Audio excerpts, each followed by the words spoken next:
Hello, boys and girls. Today we're going to be reading The Biggest Apple Ever. Let's get started. Once there were two mice who fell in love with the same apple pie. But you had to be there to see how it happened.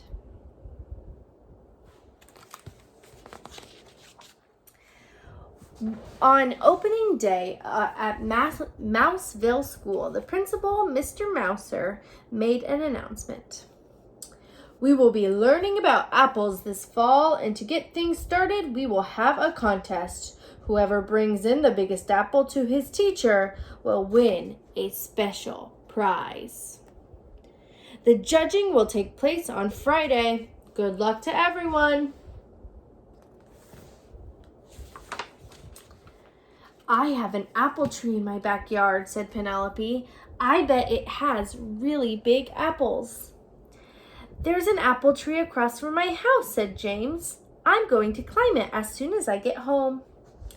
I don't have any apple trees, said Clayton, the house mouse, but I'm going to find Mrs. Mousley the biggest apple ever. No, you're not, said his friend Desmond, the field mouse. I am.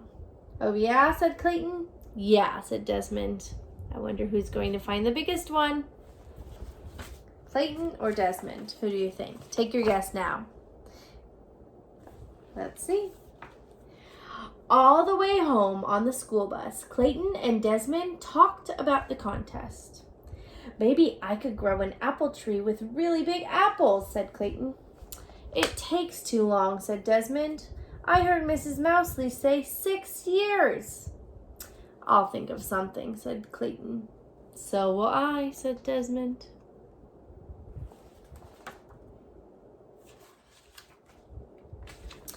When Clayton got off the bus, he sneaked back into town to see what Penelope and James were up to. Penelope had come down from her tree. She was carrying 2 tiny apples. James was still up in the tree across the street. He was picking very small apples. Clayton knew he'd seen bigger ones at the market. When Desmond came by a little later, he realized the same thing.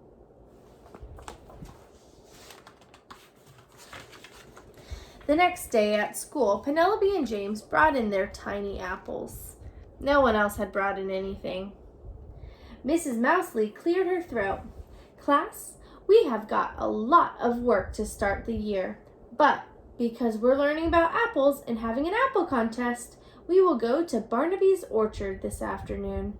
Everyone got excited. I'm going to find the winning apple, said Clayton. I'm going to find the winning apple, said Desmond.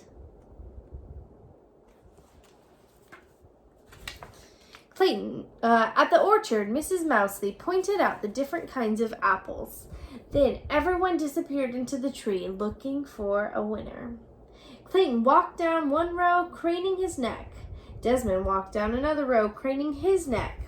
Then Clayton saw what he thought was a really big apple.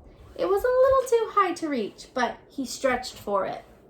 At that same moment, Desmond saw the very same apple on the very same branch. He stretched for it too. They bumped heads and fell down. I think we should bring this apple in together, said Desmond. No one said we couldn't, said Desmond.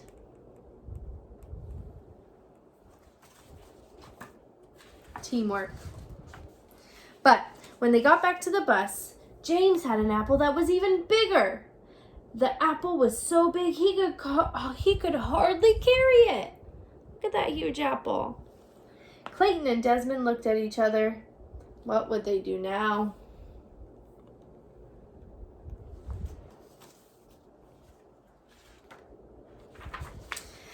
That night at dinner, Clayton explained the problems he had to his dad. Said Dad. Apples don't come in too many sizes. Do you think you'll find a bigger one? I don't know, said Clayton. Then maybe James will win this prize this time. It's okay if he does. Over at Desmond's house, Uncle Vernon said the exact same thing. Dad and Uncle, they're really smart. But Clayton and Desmond were still determined. The next afternoon, they met at Barnaby Orchard. They picked 2 huge baskets of apples, but nothing they found was bigger than the apple James had picked. Look at all those apples. You know, Clayton said, I think Dad was right. This time, James gets to win. But we've got all these apples. Why don't we make a big apple pie? Desmond laughed. Great. Let's bake the biggest apple pie ever, and we'll make it for our class. Clayton nodded. And I think I know where we'll find a pie pan that's big enough. Where are they going to find a pie pan? The following afternoon, Desmond arrived at Clayton's house with Uncle Vernon. Everything's packed up and ready, Clayton said, and it's all in Dad's truck. But where are we going? Desmond asked. You'll find out in a minute, said Clayton. Let's see where they go. Dad drove with Clayton and Desmond beside him in the front seat. Uncle Vernon stayed in the back with the apples. You see him sitting there? He's in the back.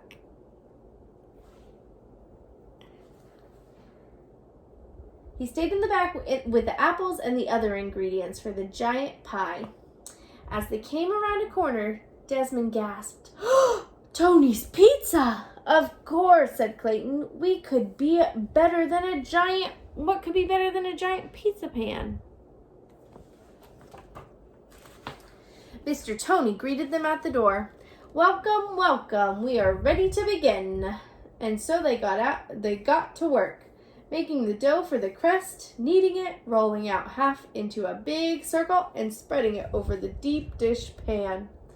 Then everyone peeled and sliced the apples, mixed together the sugar and spices, and spread the rest of the dough on top.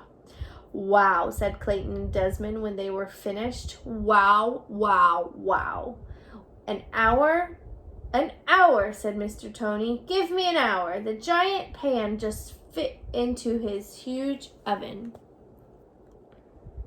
Wow, that's a big pie. The next day was Friday. Who would have the largest apple? James, of course. And Mr. Mouser handed him the prize, a cheddar cheese apple. Mrs. Mousley looked surprised. Clayton, Desmond, nothing from you? The 2 of them grinned, and at that same moment, the classroom door flew open. In came Clayton's dad, Uncle Vernon, and Mr. Tony, struggling to carry the giant pie by themselves. How wonderful, said Mrs. Mousley. That's the biggest apple pie ever. We made it for the whole class, said Clayton. All of us together, said Desmond. They shared a high five, and everyone in class had a very big slice. How awesome of Clayton and Desmond. Even when they knew they would lose the competition, they still thought, how can I make my class happy? And they did. They made that huge pie for everyone. What sweet friends. Can you be a friend like that?